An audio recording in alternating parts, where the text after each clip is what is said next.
Olá, seja bem-vindo ao canal Senhora Literatura. Hoje nós vamos falar sobre o Dicionário do Diabo. Estão preparados? Então vamos lá. Esse livro, Dicionário do Diabo, do Ambrose Bierce, um escritor estadunidense do século XIX, ele é um livro misântropo do início ao fim, como bem sintetizou o Galindo, que é o tradutor e que apresenta a obra. Inclusive fez um belíssimo trabalho, Galindo. Esse livro eu não conhecia, nunca tinha ouvido falar desse autor, né, do Ambrose Bierce, muito menos de um dicionário do diabo. Puritanos de plantão devem ficar escandalizados aí com esse nome, né? Mas realmente é um nome que sintetiza muito bem essa obra, que é uma obra que fala muito sobre a questão da arrogância da humanidade, né?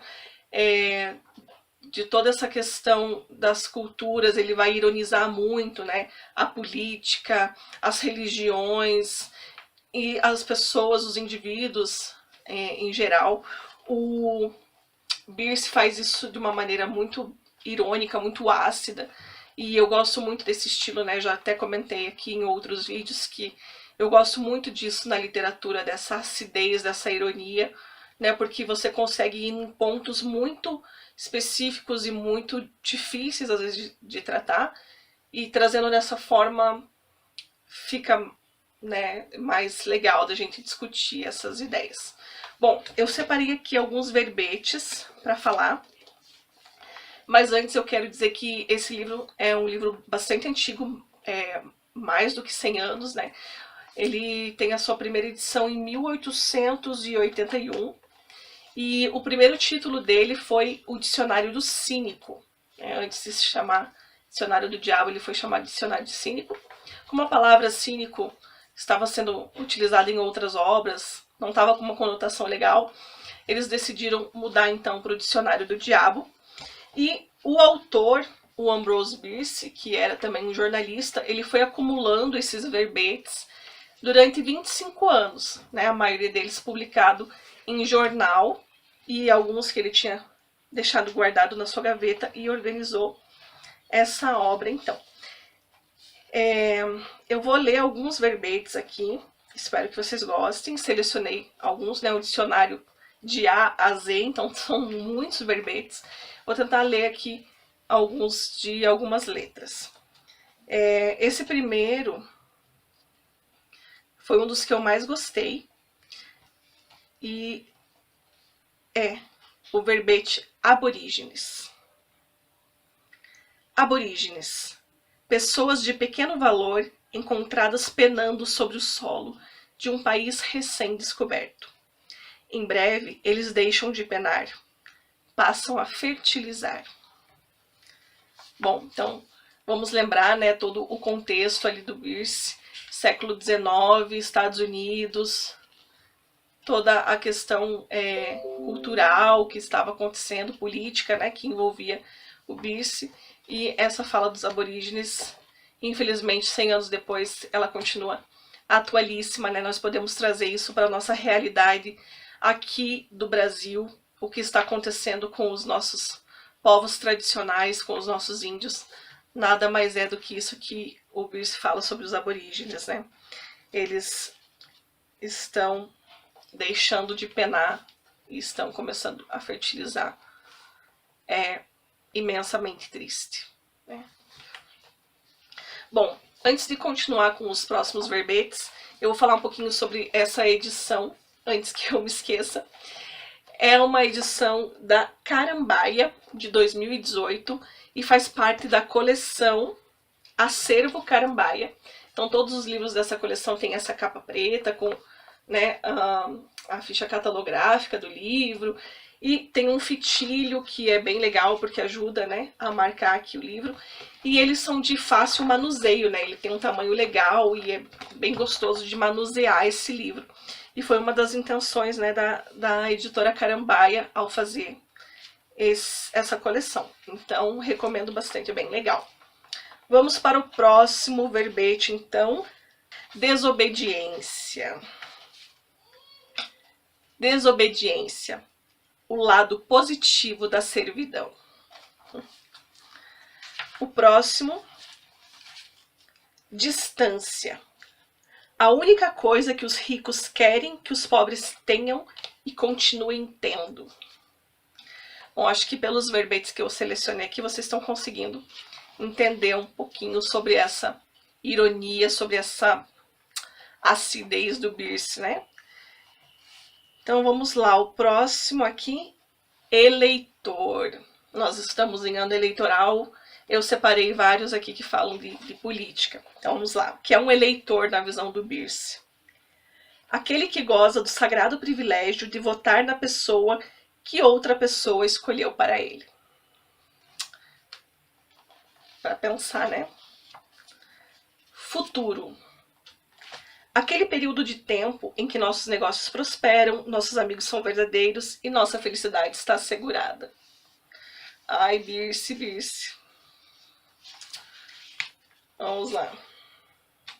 Gentileza. Breve prefácio a 10 volumes de cobranças.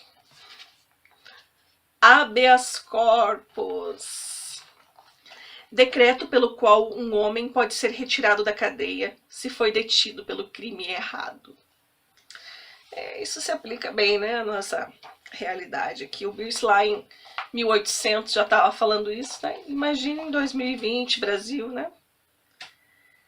Isca. Preparação que torna o anzol mais palatável. O melhor tipo é a beleza.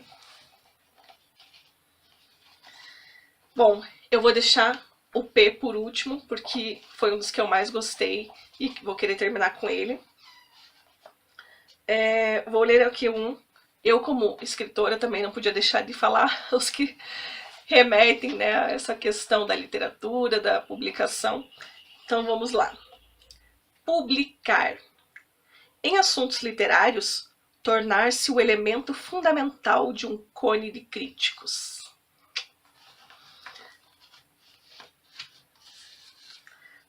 Terra. Parte da superfície da Terra considerada como propriedade. A teoria de que a Terra é propriedade sujeita à posse e controle privados é o fundamento da moderna sociedade e é eminentemente digna da superestrutura. Levada à sua conclusão lógica, significa que alguns têm o direito de impedir outros de viver, pois o direito de possuir implica o direito de ocupar com exclusividade. E, de fato, leis de invasão são aprovadas onde quer que a propriedade da terra seja reconhecida.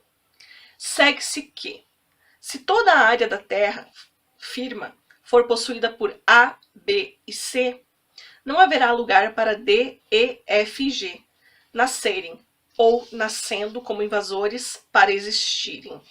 E abaixo desse verbete temos um poema.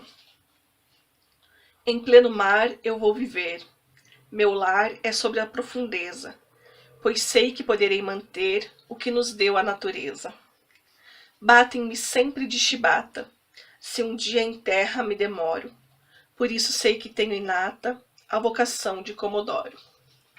Então, nesse livro também alguns verbetes eles trazem poemas.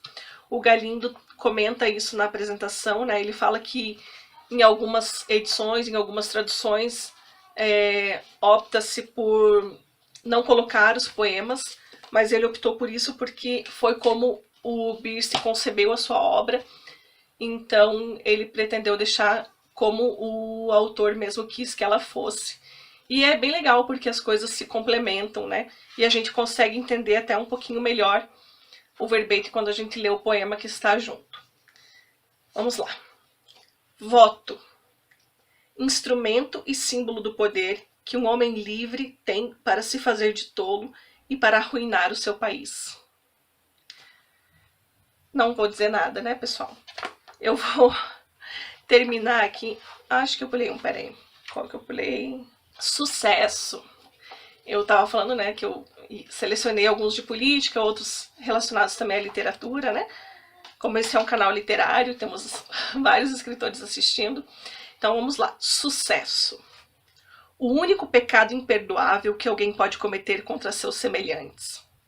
Na literatura, e especialmente na poesia, os elementos do sucesso são bastante simples e expostos de maneira admirável nos versos a seguir, do reverendo padre Gassalas Cajap, intitulados por algum motivo misterioso John A. Joyce. John Alexander Joyce, 1842-1915, foi um poeta contemporâneo de Birse, então aqui a gente pode perceber que tem uma referência a esse poeta. Ó, bardo ambicioso, leve algum volume e a prosa tenha por parâmetro. Use gravata rubra e um bom olhar sem lume, e seus cabelos em hexametro. Com pensamento magro serás corpulento, e com cabelos longos já terás talento. Eu me lembrei bastante do Jamil Snejd, né? Quando o Jamil Snejd fala no seu livro Como Tornar-se Invisível em Curitiba, que basta você fazer um pouquinho de sucesso, né? E você já começa a se tornar invisível para as pessoas. E aqui o Birse vai mais ou menos nessa linha, né? Que o sucesso é o único pecado imperdoável que alguém pode cometer contra seus semelhantes. Bem bacana. E agora, o último, eu falei para vocês que eu ia deixar, né, por último, porque foi o que eu mais gostei, porque ele, ao meu ver, retrata muito da realidade, do sentimento que eu tenho e que eu tenho certeza que muitas pessoas nesse momento têm em relação ao nosso país, em relação ao governo do nosso país, em relação às autoridades do nosso país, em relação a os grandes empresários, milionários e pessoas que detêm as grandes fortunas do mundo. Eu tenho muita vontade de ler esse verbete para todos eles. Não vou citar nomes porque seriam muitos, um em especial, mas vocês vão entender quando eu ler. Perda. Privação do que tínhamos ou do que não tínhamos. Assim, nesse sentido, fala-se de um candidato derrotado que ele perdeu a eleição. E daquele homem eminente, o poeta Gilder, ou Gilder, não sei como pronuncia, perdão, que perdeu o juízo. É no primeiro e mais legítimo sentido que a palavra é usada no famoso epitáfio. Aqui jaz Sir Huntington, voltou ao pó. A perda que teve foi nossa vitória, pois quando vivia em toda sua glória, o que ele ganhava, perdíamos nós. E aqui é interessante porque há muita ironia nesse epitáfio, a começar porque o Sir Collins Huntington, que era um magnata das ferrovias, contemporâneo do Birse, ele ainda estava vivo quando o Birse fez esse epitáfio. Então, a ironia já começa por aí, você fazer um epitáfio por uma pessoa que está viva e você cutucar esse magnata que era um grande poderoso ali, né, dos Estados Unidos. E eu acho que eu gostaria de dizer essa palavra para muitas pessoas do nosso país, né? Que quando morrerem vão fazer o único bem para a humanidade. Eu detesto falar isso, eu detesto desejar a morte de alguém. Mas aqui, como o Birse fala, né? Enquanto essas pessoas vivem, o que ele ganha nós perdemos. Então será, de certa forma, um bem para a humanidade quando se for. Perdoem-me os puritanos de plantão, mas é isso mesmo, é isso que eu sinto. Às vezes, um bem maior para a humanidade é que algumas pessoas não estejam aqui para fazer as suas maldades. Pessoal, Dicionário do Diabo, Ambrose Bierce, super, super recomendo. Se você ainda não é inscrito no canal, aproveita, se inscreve, deixe o seu like nesse vídeo, comente também se você já conhecia o Dicionário do Diabo, se você gostou dos verbetes no final do vídeo, se você já conhecia o Ambrose Bierce, que é o autor desse livro, que eu vou gostar muito de trocar ideias com vocês. Abraços, até a próxima e deixem os seus comentários.